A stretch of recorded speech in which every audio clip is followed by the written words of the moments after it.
Salve, salve, meu povo!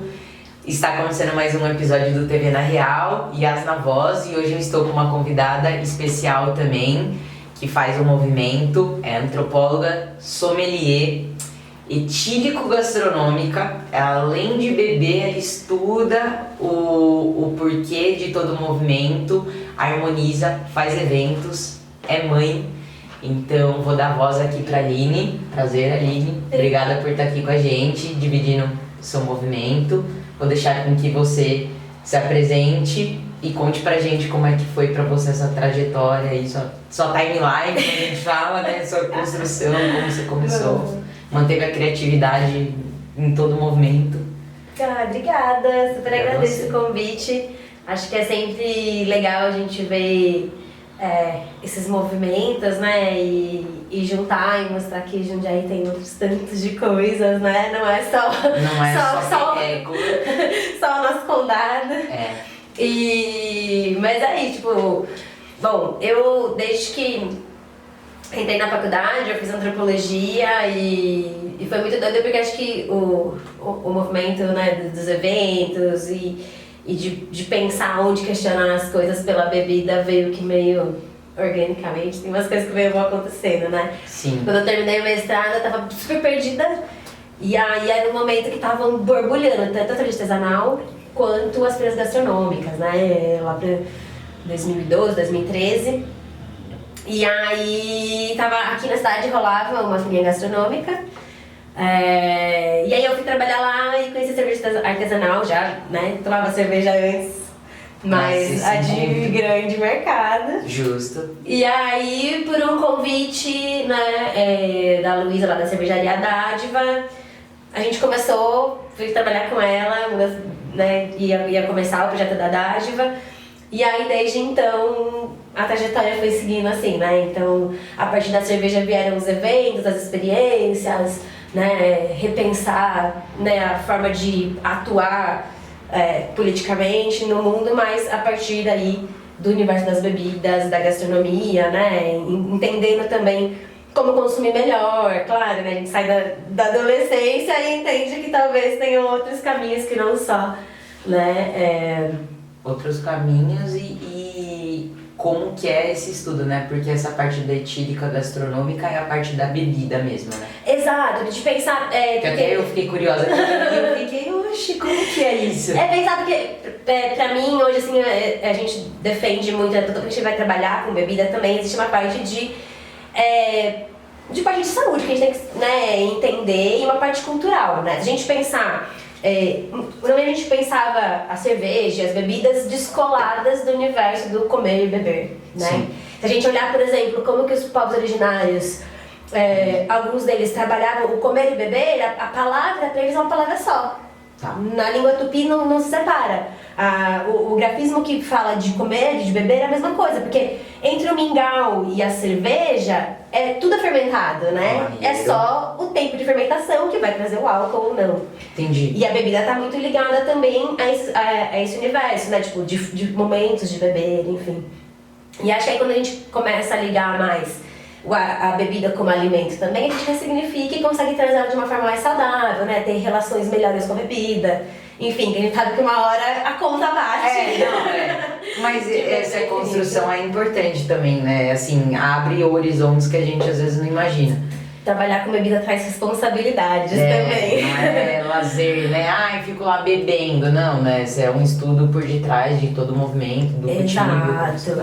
E acho que é uma tendência, as pessoas têm repensado o consumo, porque a gente tem visto, né? Tem formas mais saudáveis da gente olhar para as bebidas e o consumo como um todo, né? Acho que comer, beber. Então, pra mim, eu sempre uso as minhas pesquisas, esse etílico gastronômico, porque tô falando de álcool, mas também tô falando de comida, também tô falando de bebida, também tô falando de repensar o consumo como um todo, sabe? Todas as nossas práticas alimentares, então... É uma construção enorme, não é? Ai, eu estudo bebida e pronto. Não, eu sei que não, assim. Mas eu tava curiosa com essa etapa pra entender o que era, como que você harmoniza, e quando você tava falando da cultura indígena, você chegou a se aprimorar nessa construção, como que faz o cultivo, entender. E aí você aplica isso com a sua parceira. Perfeito. Foi assim, bom, eu trabalhava no universo da cerveja muito ligada aos eventos, né? Tinha alguns eventos próprios, movimentos que eu fazia na cidade, tinha um movimento dentro das fábricas que eu trabalhava, com a cerveja. Mas aí veio a pandemia, né? E a gente... Pegou todo mundo. É um momento de pausa, né? E acho que toda vez que a gente tá na pausa também, né, naquele momento de vazio, a criatividade também precisa se expressar, né? Falou que uma coisa que eu aprendi como mãe é muito isso, que não tem nada melhor pra surgir a criatividade do que o tédio. É isso. Então, assim, essa é uma observação linda nas crianças. E acho que a pandemia trouxe muito isso, né? Na vontade de se recriar, se repensar. E aí foi uma hora que eu me reconectei com a minha pesquisa de mestrado, que no mestrado eu estudei mitologia indígena. Maneiro. E que aí, é a parte da antropologia. Que é a parte da antropologia. Só que era uma pesquisa teórica sobre mitologia dos povos ameríndios, de toda a América. E aí, a hora que eu voltei pra lá, pra olhar os textos e tal, tava tudo lá, né? Porque esse movimento do comer e beber, como tava ali, na forma deles de atuar, né? Seja mítico-religiosa, seja política, o comer e beber tava sempre ligado. Sim. E a gente se fala como o Brasil sempre, o país da cerveja, né? O Brasil é cervejeiro, enfim. Só que a gente liga um consumo de uma bebida que pouco tem dessa ligação com o que a gente tinha ali. E aí você vai olhar o consumo deles, assim, historicamente, a gente acha assim, sei lá, o que eles bebiam? Eles bebiam? Ou só comia, sei lá. O que era? É que hoje o consumo com a cerveja, assim, falo por mim leigamente, né? Por mais que aqui seja o país da cerveja, né? Da festança. Quando eu comecei a ver esse movimento de cervejarias locais, foram poucas e você não vê isso de uma forma cultural, assim, sendo dividida, né? Você vai no mercado, você compra sempre as cervejas de mercado, que é da indústria. Então, tipo, pra você que afundou nisso... E a gente teve um momento que acho que a cerveja artesanal afastava as pessoas. Mulheres, LGBTQIA+, qualquer minoria diferente, tipo, cerveja artesanal era coisa de homem branco barbudo. Cerveja alemã, Deixa eu rock and roll e cerveja de barba. Sim. E não é sobre isso. Não é sobre isso. Então, retomar esse lugar, porque você vai pegar historicamente, quem fazia bebida eram as mulheres. Né? A cerveja é uma tecnologia de mulher negra africana, né? A cerveja nasce na África. E a gente vai contar a história das bebidas, a gente vai contar o Egito, o vinho, a Alemanha e blá. A gente sabe, quando a gente vai estudar bebida, a gente sabe contar a história da cerveja da Baviera, que é um cantinho da Alemanha. E não sabe falar que os povos originários faziam cervejas, não seria cerveja, nome, porque cerveja já é um nome colonizado, a gente chama de cerveja de vinho, já é colonizar o que eles faziam. Sim. Mas pra gente entender o que é. Mas a gente já fazia cerveja de mandioca, de cará, de milho, né? A gente tem as títias, a gente tem o cauim, o pajuário, o caxiri, enfim, vinho de jabuticaba. E eu tô aqui impressionada porque tem um monte de coisa que eu nem, caramba, nem sei. Espumante de caju. Eu falo assim, cara, por que a gente acha que champanhe, a gente tem espumante de caju, que é a coisa mais incrível. Que você toma, você fala assim, mano, por que o mundo não toma isso como... Eu tô aqui pensando, onde é que compra isso? Como é que você experimentou isso? Aqui, normalmente, ainda não tem, localmente. A gente tem algumas coisas. O nosso movimento de cerveja artesanal no estado de São Paulo... vem aí de 10, 12 anos, porque é isso, a gente passou um período, acho que é isso, né? A história de um país colonizado como um todo, mas a gente tinha toda essa exuberância de bebidas que os povos originários faziam. Depois a gente tem ainda a herança que vem depois com os povos africanos, que a gente tem mais um tanto de bebidas incríveis. Né? Então, por exemplo, a gente vai ter juntados de abacaxi, de palma, de seiva de palma, né? Tem um tanto de bebidas aí. E aí, por um tempo, parece que a gente bebia. Até que, né, a gente tem a chegada aí, né, de muita imigração de tendência europeia. E aí é o que a gente entende por bebida. Então, bom, a gente tá em Jundiaí, a gente sabe, a gente conta a nossa história a partir da colonização italiana. Sim. Né? Sendo que a gente... a uva não é autóctone do Brasil. E a gente tem um monte de frutas incríveis que poderiam dar vinhos, acerola, a gente tá em Mata Atlântica, né? A gente tem o açaí Jussara. E aí agora a gente tem pequenos produtores que têm resgatado essas memórias. Maneiro. Então, Eu acho isso da hora. a gente coloca na cerveja essas frutas, tem gente fazendo isso.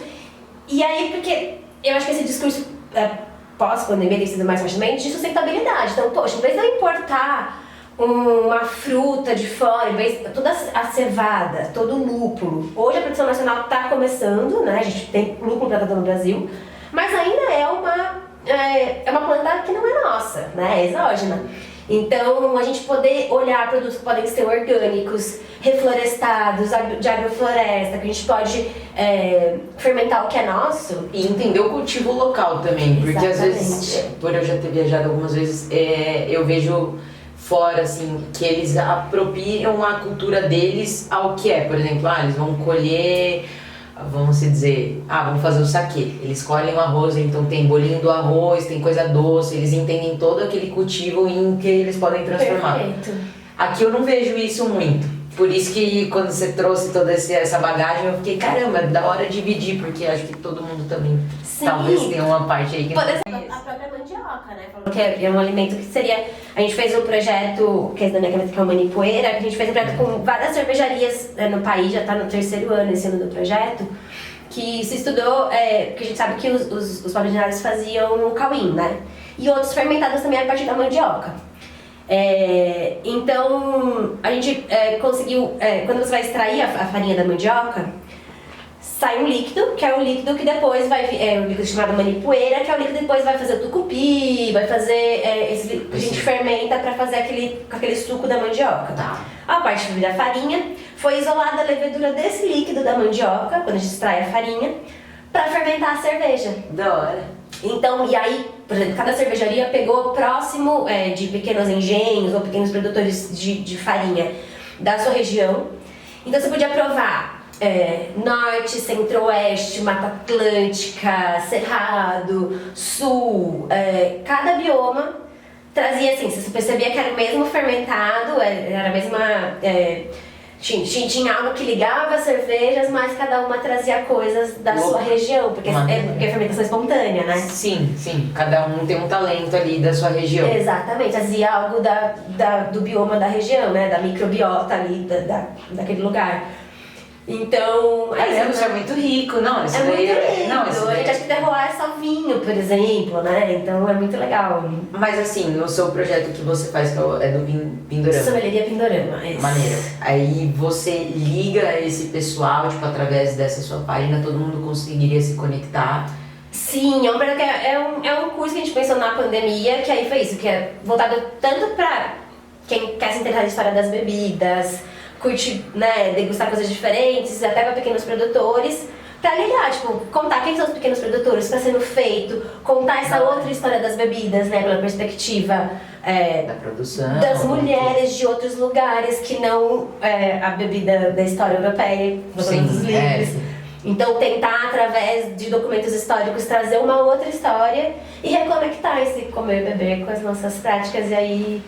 Que vem um pouco, né, desse movimento que eu já vim olhando para os pequenos produtores, para artesanato, a gente consegue trazer isso nas bebidas, né, e ter práticas aí mais sustentáveis, né. Maneiro, aí você foi ligando todo esse seu trabalho da bebida, que você também faz esses eventos, que é ligar esse pessoal, como você estava dizendo, do artesanato. Sim, a gente fez, por exemplo, a Feira Selvagem, que foi uma feira que era isso, era só produtores pequenos de bebida e só galera que faz as fermentações selvagens, né? Tem uma galera agora dos vinhos, dos destilados, tem toda uma galera que tá pensando, então, eu vou fazer cachaça, mas eu vou fazer de uma cana específica, colocada, né, de agrofloresta, de pequeno produtor, então já existe um movimento micro como tudo, porque o agronegócio é muito grande, a gente fala, cerveja... As bebidas são agricultura, mas a gente está falando de uma outra agricultura, né? Não do agronegócio. E olhar para esses outros movimentos. Que você falou, né? Tanto que a gente tem como um país da cerveja, batendo nessa tecla, né? Do vinho. Sim. Por toda essa mistura, né? Mas aqui a gente ainda exporta isso, né? Não é daqui. Então, como vocês estão começando com micros empreendedores se juntando, é a força, né? Sim, sim. Até pra todo mundo ir tendo conhecimento, porque não é tão acessível, né? Não, por ser tudo pequeno é isso, né? Não, É. não tem escala industrial, enfim, né? Mas é então, o movimento do Pindorama que você faz de linkar todo mundo. Com essas feiras, vocês trazem um pouco dessas produções às pessoas provarem, tipo uma bebida da fermentação da mandioca, entender isso? Sim, Tem- por exemplo, na Feira Cevagem a gente tinha vários pequenos produtores, e Da existem hora. outras feiras, tem movimento, né? Por exemplo, tem a Até Feira pra- Naturebas, que é uma das feiras que eu amo, assim, sou apaixonada.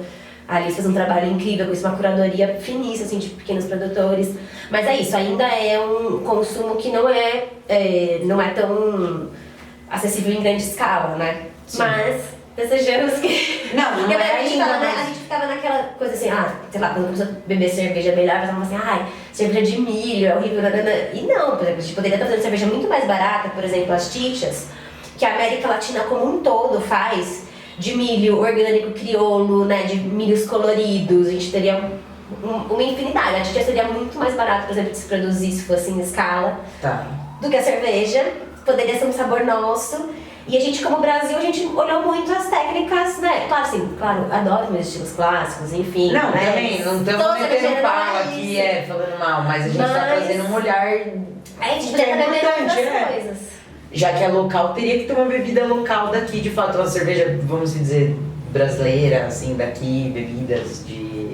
E abraçar essa multiplicidade que a gente tem de Brasil, né? Eu acho que é isso, tipo, desde comida, acho que a gastronomia tem feito esse olhar, né? Então, sei lá, né, grandes chefes já têm olhado para essa gastronomia, já têm olhado para essas, né, para técnicas ancestrais de fazer comida em vários lugares, vários restaurantes, e é uma forma também de trazer conhecimento, que é isso, né? Conhecimento de vários locais, de interior, de quebrada, que alimentar as pessoas, né? Então as bebidas também têm olhado um pouco esse movimento, mas é isso, né? É um passo de formiguinha que a gente vai aos poucos. Os poucos construindo, mas estão construindo. Eu achei Sim. esse movimento maneiro. E até no off aqui, você tinha contado das partes dos milhos, que são infinitos. Eu mesma, leigamente, conheço o milho tradicional, né? O amarelinho. Assim, ao feijão já esbarrei em alguns outros formatos. Sim. Mas mesmo assim são vastos, né? É um estudo que eu admiro, porque pra mim também faltaria esse conhecimento. Tudo que a gente come, se a gente pode pensar, é muito doido, porque sei lá, né, acho que descolonizar nossas ideias, tá? Também descolonizar o paladar. Porque aí, se a gente for pensar, sei lá, arroz, existem diversos tipos de arroz que a gente encontra mais. Milho, banana. E o que é isso? Tipo, é a monocultura, né? Tem uma pesquisadora que eu amo, que é a Vandana Shiva, que é uma indiana, e ela fala, né, que é a monocultura da mente. A gente né, ao vir com o comportamento europeu, americano, colonizado, é isso. Eu só quero plantar uma coisa, eu só quero um tipo de gente, eu só quero... Então assim, é só banana nanica, é só arroz agulha, e é só soja, e é só milho amarelo, enfim, porque o resto é coisa de... né, de selvagem. Não a gente vai fazer isso, e aí pra isso a gente vai ter plantações com um monte de agrotóxico, né? Enfim, matando as pessoas, batendo o mundo. E matando o planeta, porque eu também acho, uma coisa que eu acho bizarra, assim, hoje em dia, qualquer época do ano você acha qualquer coisa, né? Assim, Exatamente. o tempo inteiro eles estão produzindo, o que pra mim eu fico, mano, mas e o tempo daquilo de ser cultivado organicamente? Não, né? e as frutas que a gente come, a gente vai pensar, Então, quem já comeu umbu, cajá, grumichama, e a gente já comeu mirtilo. exato, cajá eu já comi, mas você falou, fiquei... Né? Tipo, então é muito doido. A gente não tem referências do que são nossos, do que dá vem em árvore, né? Não, eu acho importante esse ensinamento, né? Essa cultura, aprender um pouco mais do que a gente tem aqui, entender como é que faz esse movimento, porque Sim. eu acho isso importante também. Falta também um conhecimento. Mas não tem acesso, né? É muito doido, porque é isso, tipo, o que a gente tem acesso enquanto cultura, enquanto supermercado, enquanto... E aí talvez, quando você vai numa feira, quando você vai numa feira de orgânico, quando você encontra um ou outro lugar, mas ainda é muito, né? A gente não abraçou o que é nosso, é isso, né? A gente tem esse olhar sempre pra fora E talvez esse olhar pra dentro é o que... Fica aí engessado. Mas até pra dividir com o pessoal, então, gente, acompanha a página da Aline, pelo menos no Pindorama. Você tem outros rolês que você faz lá, que eu vi nas... Tenho. A partir dessa companhia Pindorama surgiu uma agência, assim, pra dar consultorias, palestras, aulas, tal, que é a Beberu. Maneiro. Né? Que aí a ideia é o U, que é essa terminologia tupi, que o comer bebê, né? Tá. E aí depois eu vou fazendo um monte de projetos e dentre eles eu tinha um projeto aqui em Jundiaí que era muito legal, que foi Araras também. Maneiro. Foi um rolê legal antes da pandemia, uma feira-festa pensando em moda circular, esse consumo, né? Consciente. Que tudo envolve, né? Você disse, tô fazendo vários projetos, mas é um projeto ligando ao outro, né? Exato. Eu acho que é isso, a gente tem, acho que é cada vez mais urgente a gente pensar assim, como que a gente vai ter mundo daqui a um tempo? Então, se a gente não repensar tudo que a gente faz, sei lá, desde o que a gente come, o que a gente bebe, o que a gente veste, o que a gente usa de coisas, enfim, né? Ter uma vida mais sustentável, né? Pra começar a pensar que talvez tenha mundo daqui a um tempo. Uma vida um pouco mais consciente, né? Entender o que você faz, pelo quê. Eu acho isso importante. Porque hoje em dia, por tudo ser muita novidade, todo mundo tá compartilhando coisas, às vezes a gente só quer consumir, não quer entender algumas etapas que eu acho importante. Perfeito. Então, quando eu vi lá sua bio, fui vendo o que você fazia, essas partes foram me chamando a atenção, né? Tipo, etílico gastronômico, eu falei, meu Deus! O movimento que você faz com o coletivo também, eu acho isso, mano, firmeza, que é o que a gente faz, que o Samurai está aí nas câmeras também, a gente faz um movimento como é dividido o Ginga Livre. Estamos fazendo esse de integrar o pessoal que faz o movimento. E essa parte que você falou da gastronomia com a bebida, que é uma coisa só, eu também tenho esse entendimento, mas não tão apurado, né? Como saber cada etapa que tem, cada outros produtos, né? Dá pra fermentar, comer. Não, teve um movimento esses dias aqui na cidade, ali no Devó. No Devó, lá eu acho...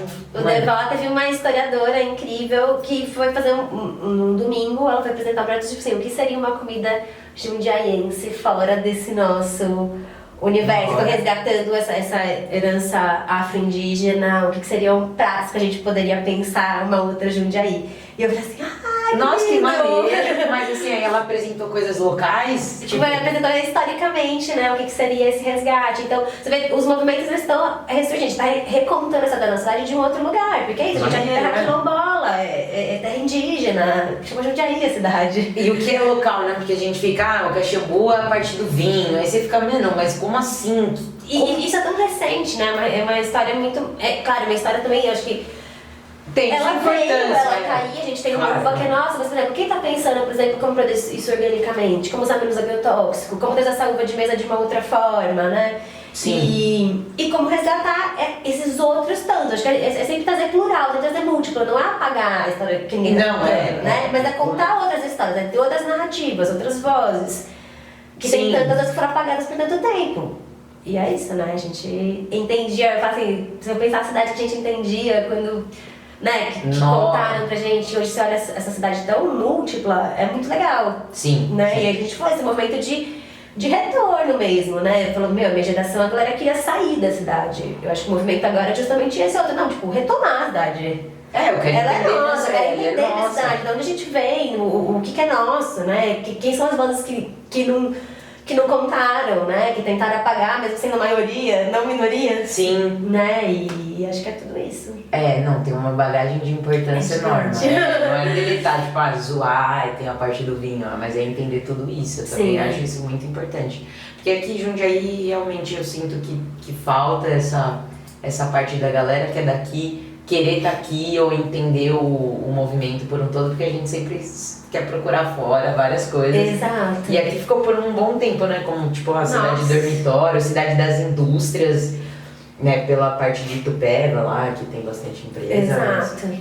Tem a parte local também da cultura, da galera que faz um acontecer. Então, eu achei importante, tipo, trazer pra você dividir isso, que você que tem esse conhecimento. É só é de todo mundo, então eu sou só a pessoa que vai ali, né, curiosa, vai tentar entender, porque acho que é isso, né? Não tem como pensar, acho que Eu sempre cito Krenak, porque acho que é isso, assim, se você não olhar o futuro ancestral, eu acredito muito nisso. A gente já viu que o que a gente fazia até agora deu errado. Deu errado. O que a gente poderia... Já deu errado. Já deu, o que a gente quando a gente poderia... apagou tudo isso. Então, né, talvez tenha aí muitas... a única forma de existir, de comer, eu acho que uma forma de pôr comida no prato das pessoas, de resgatar o que é nosso, olhar pra nossa história, é olhar pra isso, né? Não tem como, não. Não tem como.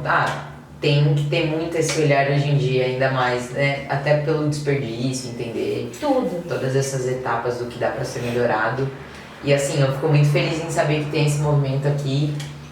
Você disse que tá dividindo com uma amiga, né, a parte da cervejaria, e vocês também integram a parte de gastronomia junto. Na verdade, eu trabalho para algumas cervejarias e a gente faz alguns momentos, tipo assim, vamos fazer pensar... É dádiva, né? A Dádiva é uma das cervejarias que eu faço a consultoria, mas hoje eu atendo várias cervejarias. Beleza. E é isso, por exemplo, tem a fermentaria local lá em Jarinu também, que é nossa região aqui, né? Sim, vai... e eles fazem só fermentação espontânea, por exemplo, e fazem cervejas com várias coisas, tipo milho, mandioca.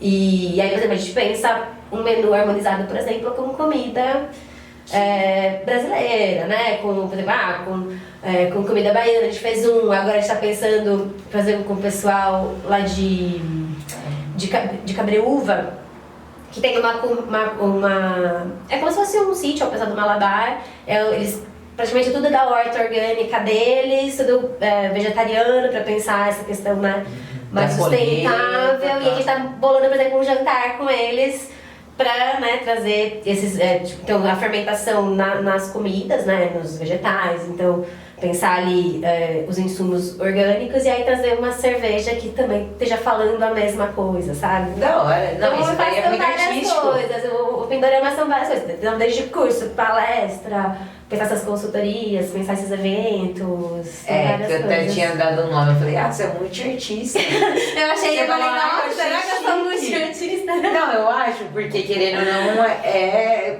criatividade, e você também tá integrando paladar, bebida, movimento, então pra mim isso daí... Eu faço um tanto de tempo, eu falo que eu nunca... Não, eu acho isso daí... E ser mãe além de tudo. E no final ainda é mãe, porque tem que dar conta, né? Tipo assim, tem tudo isso, fora ainda as tarefas que exigem, então, tipo, é bem maneiro. E aí uma questão que eu fiquei aqui curiosa, você disse sobre a cerveja, que cada etapa da produção, vocês pegam a parte ali local, como é que você falou que você vai fazer a fermentação da cerveja, como que vocês colhem, né? Tipo, o milho fermenta ali do que tá sendo, mas vocês misturam com alguma outra fruta? Eu não, assim, eu só produzo cerveja quando alguém me convida, porque eu não tenho, né? Tá? Então, por exemplo, assim, ano passado, a cervejaria nacional, que é um brew pub em São Paulo, chamou eu e a Bia, que é essa minha sócia da agência, e a gente foi fazer uma cerveja das mulheres lá. Maneiro. E aí a gente propôs fazer, a gente chamou a cerveja de garrafada da Jurema. Porque as garrafadas são aquela coisa quase bebida meio remédio, que né, é um saber ancestral, né, das benzedeiras, rezadeiras, que é uma coisa meio entre, né, plantas que são medicinais, que viraram bebida porque a solução era alcoólica que se fazia. Mas a gente usava muito cascas, então nessa cerveja a gente pôs casca de jurema, colocamos pau-ferro, colocamos aroeira, colocamos várias ervas e cascas de árvore. Um monte de coisa eu nem sei, mas... Pra compor essa cerveja. Ela ficou com gosto, pra lembrar a garrafada, né? E esse saber aí de planta, de usar casca de árvore, de usar ervas, né? Vira um caldeirão de bruxa mesmo, né? E, bom, já que a gente já é chamada de bruxa mesmo, a gente em vez de pôr na panela de comida, a gente põe na panela de cerveja. Mas eu acho isso daí incrível, né? Então é isso, quando a gente é convidada pra pensar algum projeto, a gente pensa isso, mas eu não tenho nenhuma fábrica minha e não sou cervejeira. Eu tenho a parte mais conceitual assim, da coisa. E de unir essas coisas, pesquisar. Maneiro, pode. Não, achei bem da hora, porque realmente tem bastante bagagem aí, né? De mistura, de sabor. Então, pro pessoal acompanhar o que você faz aí na página. Sim, Se pelo meu Instagram eu vou postando tudo lá também, é bem legal. E aí é isso, né? Os eventos são muito esporádicos, mas a gente tenta estar fazendo os corres, montando o projeto e colocando curso pra frente, colocando ideias. Maneiro. Não, é bom saber, né, assim, quando a pessoa vai abrir um lugar, se ela quiser uma consultoria. Super! Pequenos produtores, indicar a galera que tá fazendo, né? Seja, por exemplo, agora a gente tá fazendo também, né, além de só bebidas, por exemplo, a gente tá fazendo a Feira do Caminho do Queijo Paulista. São só pequenos produtores que estão trabalhando leite cru, trabalhando leveduras autóctones, né, que a gente tem aqui, por exemplo, o Pé do Morro em Cabreúva, que eles só usam as leveduras da Serra do Japi pra fazer esses queijos e queijos premiados na França. Então, tipo, eu já fui lá no... que tem um espacinho que você pode degustar o que. Nossa, isso, a gente vai tá fazendo a feira deles. E aí pensa nisso, vão ter os queijeiros, mas também vão ter... Aí a gente tá trazendo bebidas, trazendo outras coisas que também estão conversando com os queijos. Então isso é um movimento gigante, né? De tudo que a gente vai pensar. Não, Dora, feliz em ter tido mais essa abertura aqui, de estar conversando com você. Se você quiser deixar aqui pra gente ir encerrando alguma mensagem pro pessoal, tipo, gente, foquem em entender o consumo de vocês e procurar alguma coisa. Só não, eu deixar acho que é isso, eu que agradeço super, acho que é um tema que eu amo falar, porque virou, acho que de trabalho, eu falo assim, era o rolê, aí vira trabalho e vira propósito, né? É isso. E aí tudo mistura, fica tudo junto. Mas eu acho que é isso, a gente quer, acho que uma forma muito política de atuar, e isso, o consumo é político, então comer e beber é político, é resistência, é olhar para quem tá fazendo o corre do pequeno produtor, do orgânico, e existe, né? É só a gente procurar, é só a gente olhar e é isso. E se abrir também, né? Exatamente. Ser curioso e procurar, porque tem gente fazendo coisa muito legal.